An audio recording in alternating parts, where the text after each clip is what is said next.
Hello my dear மக்களே, எல்லாரும் எப்படி இருக்கீங்க? இன்னைக்கான லைன் நம்மளுடைய ரொம்ப முக்கியமான ஒரு நண்பனை பற்றி யாருன்னு கடைசியாக பார்க்கலாம். ஆனால் என்னதுன்றத பார்க்கலாம். நல்லதோ கெட்டதோ இவனை மீறி நம்மளால் அதை செய்ய முடியாது. நமக்கு வராத ஒன்று நம்மளை வற்புறுத்தி செஞ்சிட்டோன்னா அது சரியாக இருந்ததுன்னா இவன் நம்மளை அப்ரிஷியேட் பண்ணுவான். ஒரு வேளை தப்பு செஞ்சிட்டோம் அவ்வளோதாங்க, போட்டு கொன்னுடுவான். அந்த அளவுக்கு சரமாரியாக கேள்வி கேட்பான். வேற யாரு? நம்ம மனசாட்சி தான். மனசாட்சிக்கு விரோதம் இல்லாமல் எந்த வேலையும் செய்யணும்னு சொல்லுவாங்க, கேள்விப்பட்டிருப்பீங்க.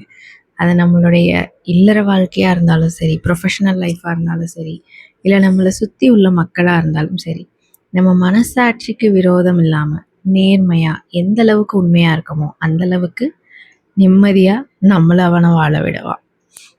அவன் நம்மளை வாழ விடுவான். சிம்பிள்.